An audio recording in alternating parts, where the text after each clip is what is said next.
back to CUSA College Football Saturday, a big one on tap here in Houston. And if SMU is going to pull off the upset, they're going to have that conference. So stay tuned. All coming up here on the Sprint Halftime Show.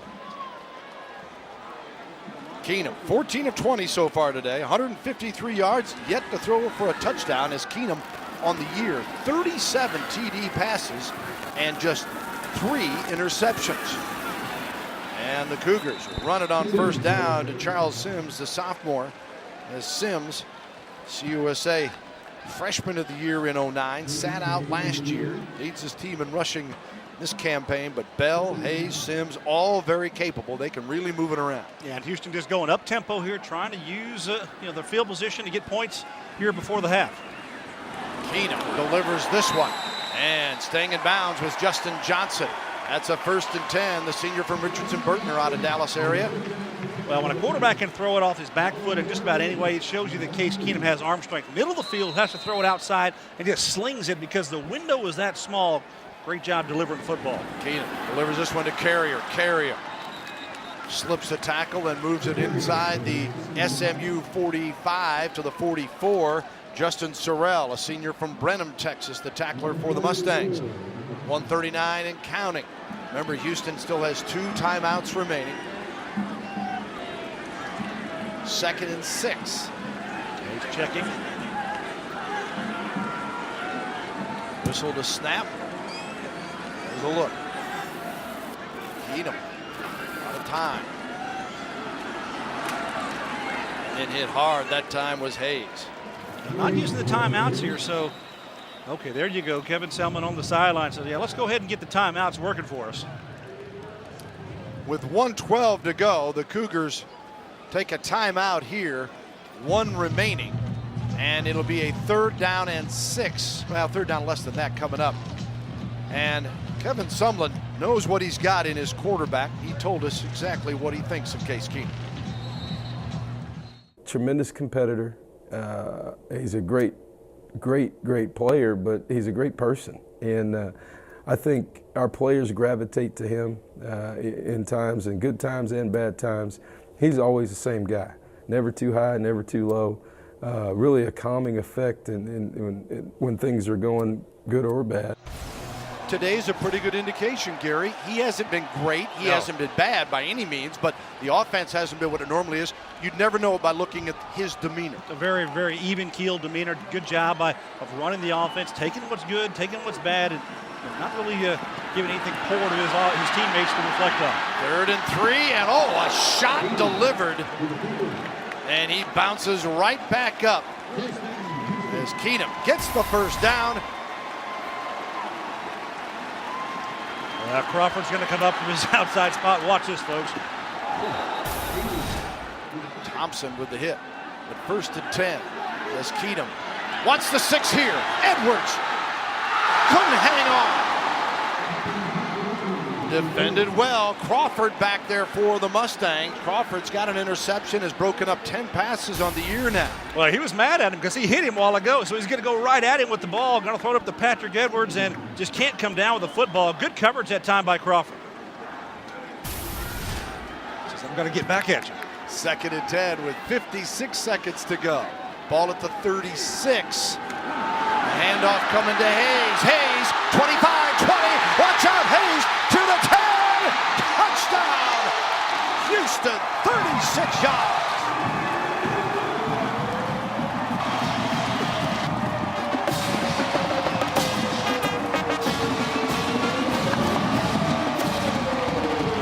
Set up very well by the Houston offense. Case Keenum, just a draw play, but guess what, folks? Uniquely, he runs around behind the backside of his running back and sticks it into the backside as he's already passed him, comes forward with that football, and then nobody on the left side and the speed to get to the end zone.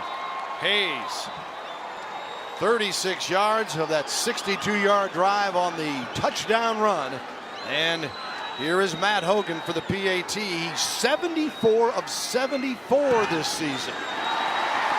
Make it a perfect 75 in a row. And the Cougars, 36-yard TD run, his 8th of the year. It's 13-0. Well, they just open it up here, and then he's going to break to the near sideline, and they're not going to catch him. He's got that speed, Bill. Great job by Michael Hayes, showing you that that's what this team is all about, the Houston Cougars. It is a speed offense, and they've got it all over the place with the wide receivers and also Hayes out of the backfield. Very, very impressive. Hayes came here from Blinn Junior College. Last year ran for 620 plus and 8 TDs. And this year coming in at 553. Well, if you're Jim Jones, you're thinking, well, we're okay. We're only down 6 points, have a chance to do some things offensively, move the football.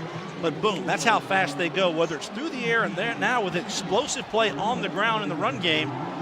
Probably not the way he'd expected that they would score, but it's a nice job of picking something that's going to work against the defense. Well, it's almost like, oh, they needed to do it in less than 2 minutes, which has been their mantra all year. No problem. Don't ever lose your helmet, though, right? Don't ever lose the helmet. Not in a fight on the field. No. And don't swing at a guy with a helmet on. Here is McDermott scrambling across the 50. Whoa. He lost the football, and the Coogs have got it. Oh, mama, what a play. Bill, I was just about to say, very uncharacteristic of J.J. McDermott running the football, but looks like he's got a great play. But you know what?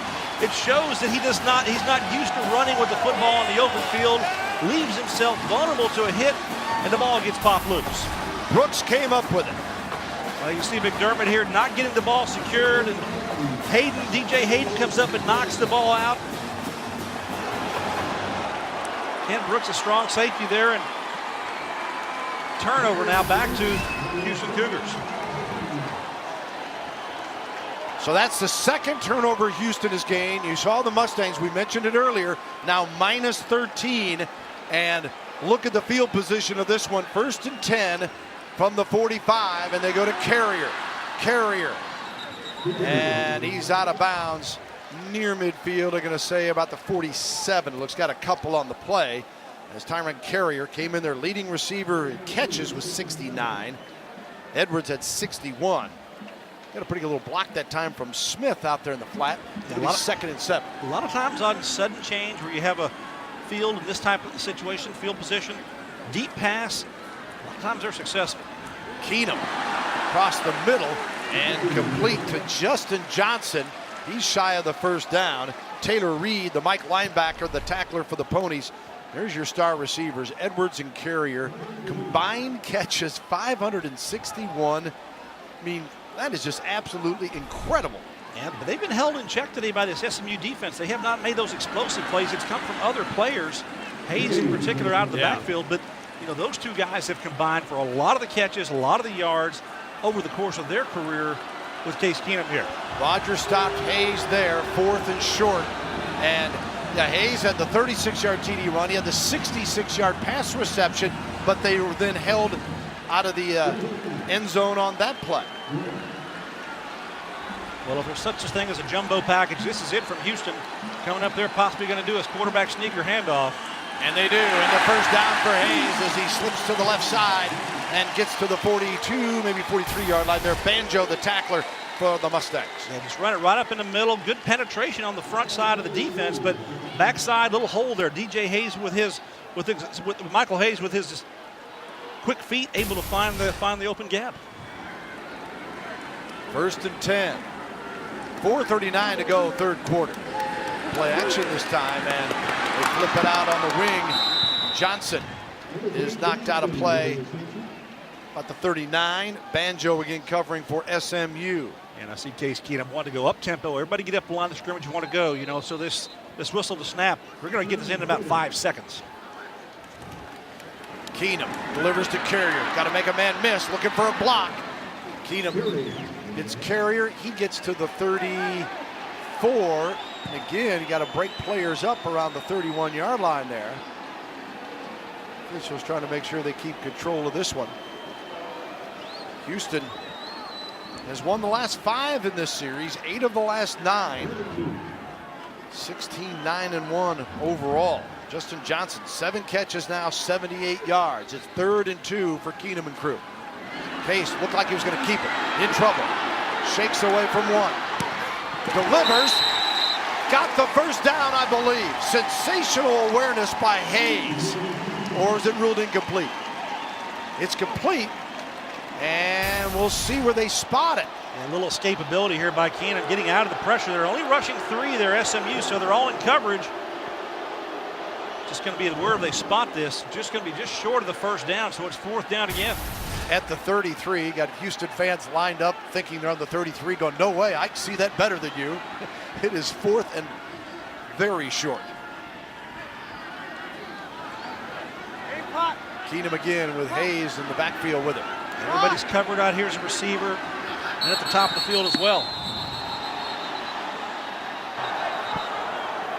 The ruling on the field was the runner was short of the line of the gain. It was 4th down. The play is under further review. At the last moment, remember, of course, college football. And Kevin Sumlin's actually trying to call a timeout there so that the replay officials could actually take another look at it, but I think they got the buzzer working prior to Kevin Sumlin calling that play. So we take a look at it here as the receiver catches the ball. Where's he going to be spotted at? You know, I'm not sure if we're going to find a way to get a camera angle that's going to give us a better look at it there. Maybe at the end of the play here we can take a look at it. To see where he goes out of bounds. Well, it's not where he goes out, it's where the ball is, Bill, when it touches, and it looks like it's right at, perhaps at the 40, the 42-yard line. I'm looking from this side. He's not touched down. Told you before, they'll piece it together where they could see, all right, where's his foot, where's his knee, so where's the ball at that point? So where's the ball when his hip hits that 42-yard line? Excuse me, 43-yard line. Does it make it to the 42? You mean the 32? I'm 32. Yeah. I'm sorry. And it's going to be hard. Now, this is another such a look. Okay, another look here. This is just a little better angle. It's a very subjective look at it here. There's the ball. He's not down. Well, the ball's down, and he's right there, maybe just a tad short of the 32-yard line, which is the yard to gain for the first down. So, yeah, boy, that's inches. I don't know that they can call that from the booth. It's a subjective play from the sideline because it's where that ball goes out of bounds at the time he's there. So, and we were watching the Oklahoma State game last night with Iowa State and just going over the replays. And again, we all get on officials, fans of any kind, but the job they do is amazing. Yes. I mean, we sit here and get 20 different replays, slow-mo it here, reverse angle, and then we're still not sure. And when you see where they've spotted that ball, whether they move it or not, it is so close to being exactly right. This guy's doing an incredible job. I think it's 99.5% of the time they are making the right call on the fly, with the speed of the game right in front of them. After further review, the ball had reached the line of gain when the runner was down. 1st down, Houston. Wow. So they get the spot there, they move it, and that's kind of been the story for SMU today. Here's another look at it. This is even closer, so wow. June's wanting a little more explanation on this one. That's the 18th first down for the Cougars, 10 for SMU. That was definitely close.